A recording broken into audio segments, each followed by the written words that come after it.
It was a crisp autumn morning in a quiet countryside village. Farmer John, a humble man in his late 50s, had just finished milking his cows when he heard an odd rustling noise near his porch.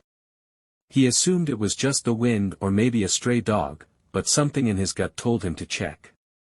As he stepped outside, he froze in surprise. Right there, standing on his wooden porch, was a tiny, shivering bear cub. Its fur was damp, its small black eyes wide with fear, and it let out a soft, helpless whimper. The poor thing looked exhausted, as if it had been wandering for hours, maybe even days. John knew that bears, especially cubs, never wandered alone. If a cub was here, its mother couldn't be far. But as he looked around, scanning the dense tree line beyond his barn, he saw no sign of a mother bear. That's when it struck him, this cub was lost. A million thoughts raced through his mind. Should he help it? Should he call animal rescue? What if the mother returned? But looking at the fragile little creature trembling in the cold, John made his decision. Carefully, he took a step forward, crouching down. "Hey there, little one," he said in a calm, soothing voice. The cub flinched but didn't run. Slowly, John removed his woolen jacket and extended it.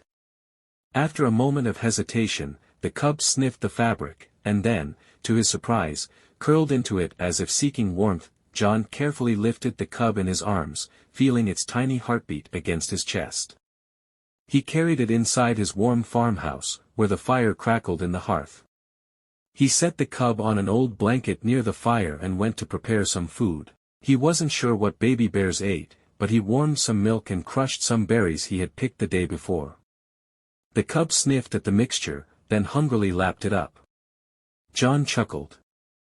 "Guess you're hungry, huh?" he said, watching the little one eat. As the night deepened, John kept checking outside, half expecting a frantic mother bear to appear, but the woods remained eerily silent.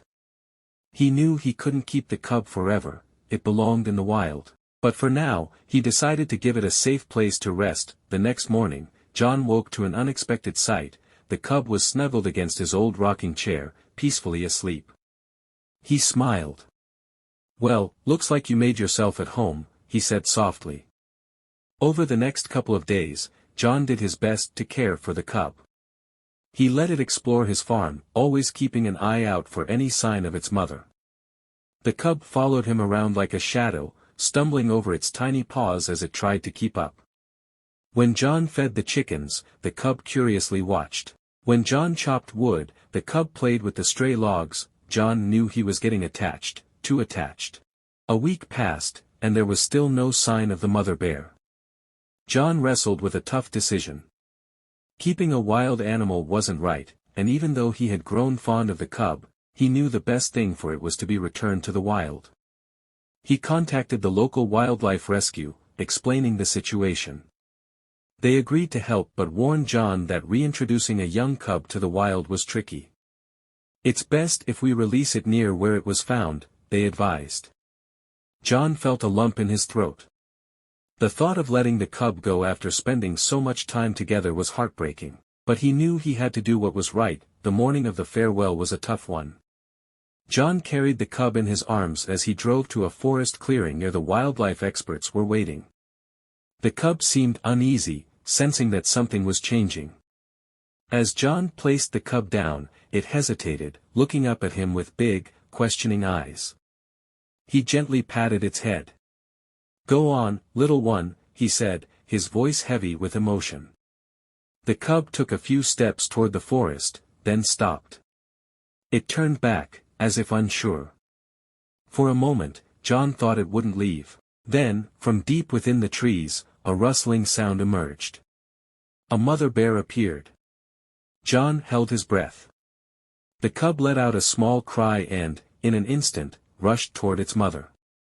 The mother bear sniffed the cub, then nudged it close, wrapping it in her protective embrace.